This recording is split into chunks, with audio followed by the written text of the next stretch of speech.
Привет, друзья! Когда на карту поставлена безопасность Европы и влияние США, одно неосторожное слово и мир может сорваться в новый геополитический кризис. Особенно если за стол переговоров снова сядут Дональд Трамп и Анна-Лена Бербок. Исполняющая обязанности министра иностранных дел Германии Анна-Лена Бербок предостерегла президента Соединенных Штатов Америки Дональда Трампа от согласия на навязанный мир для Украины при его возможных переговорах с Россией. В своем заявлении Бербок подчеркнула, что конечной целью должно быть обеспечение прочного и устойчивого мира, в рамках которого будет полностью исключена вероятность новой российской агрессии.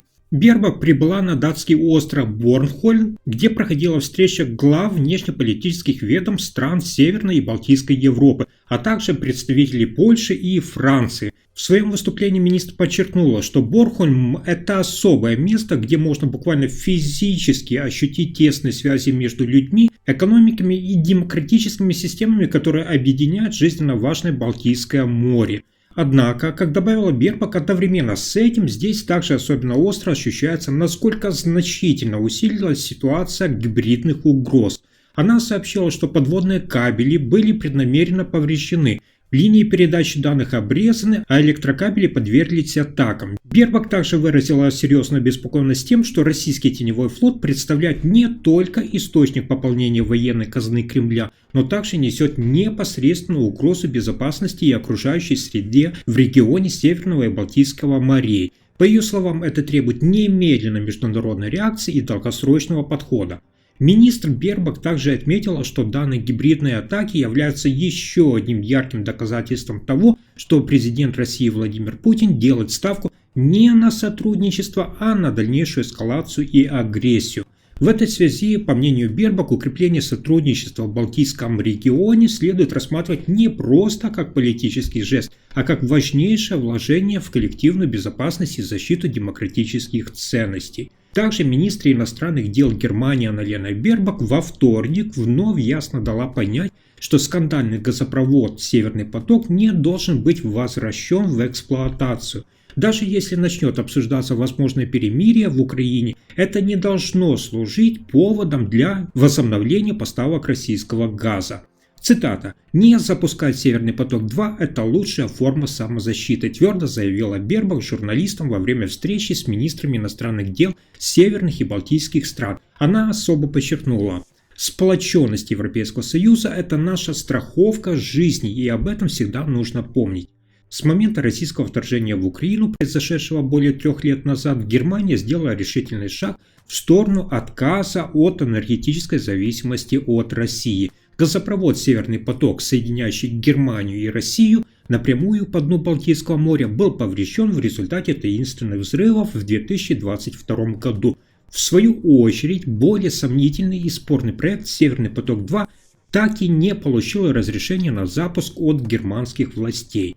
Контрольный пакет акций в «Северном потоке», напомню, принадлежит российскому государственному «Газпрому», который также является единственным владельцем «Северного потока-2». Этот факт только усиливает обеспокоенность европейских стран по поводу возможного возобновления работы трубопровода. Любые попытки оживить этот трубопровод вызывают резкое сопротивление в странах Восточной Европы. Государства Балтии и Польши уже на протяжении многих лет последовательно и открыто выступают против реализации подобного проекта.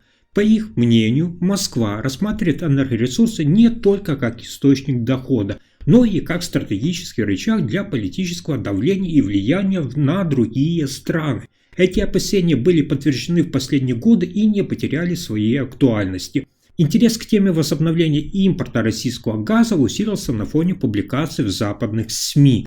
Так, в марте 2024 года авторитетное издание Financial Times сообщило, что бывший агент разведки ГДР и, как утверждается, давний соратник Владимира Путина Матиас Варних якобы работает над схемой, которая может привести к возобновлению проекта «Северный поток-2». Это вызвало широкий резонанс как в Германии, так и за ее пределами.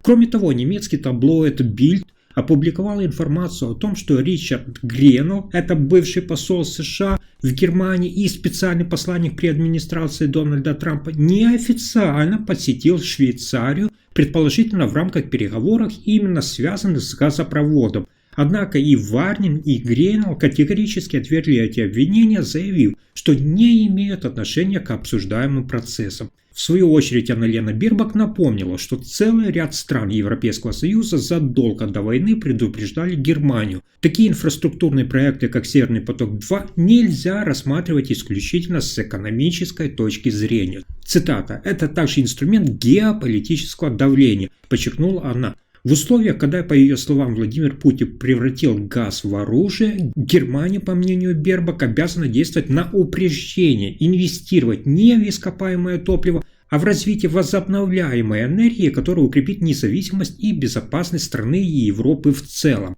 Министр иностранных дел Байба Браже на пресс-конференции на острове Борнхольм во вторник также заявила, что восстановление поставок по Северному потоку абсолютно неприемлемо. Цитата: «Нам было официально подтверждено со стороны германского правительства, по ее словам, балтийские государства уже полностью заменили российский газ поставками из Соединенных Штатов Америки и Норвегии».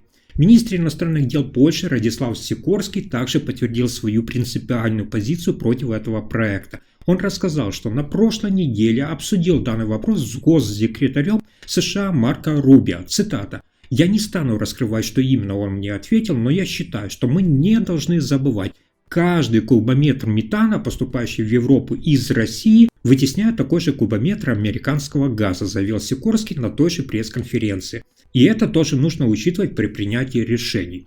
Польский министр финансов ранее также обратился к своему немецкому коллеге с вопросом о том, насколько реален сценарий повторного открытия газопровода после того, как несколько немецких парламентариев высказались в пользу отмены американских санкций против Северного потока-2. Этот диалог вызвал новую волну обсуждения внутри Европейского Союза. При этом, как отмечают те же источники, Евросоюз и Германия могли бы повлиять на ситуацию лишь в ограниченной степени, поскольку сам процесс возможной продажи Nord Stream будет проходить в рамках швейцарского законодательства. Тем не менее, для возобновления эксплуатации трубопровода потребуется лицензия от Министерства экономики Германии, а получение такой лицензии в ближайшее время, по словам осведомленных лиц, не ожидается, что делать сценарий активации маловероятным. Кроме того, встреча на датском острове Борнхольм прошла на фоне нарастающей тревоги по поводу все более агрессивной политики России в Балтийском регионе.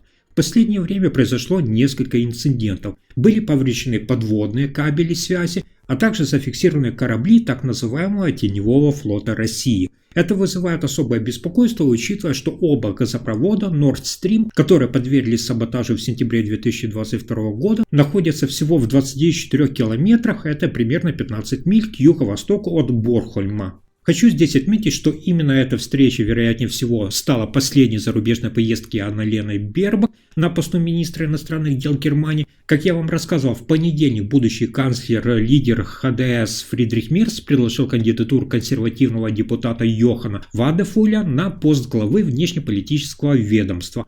Вадефуль станет первым министром иностранных дел от ХДС за последние почти 60 лет. А теперь напишите, как вы считаете, возврат к Северному потоку – это здравый расчет или опасная иллюзия? Подпишитесь, чтобы не пропускать новое видео, и спасибо за просмотр.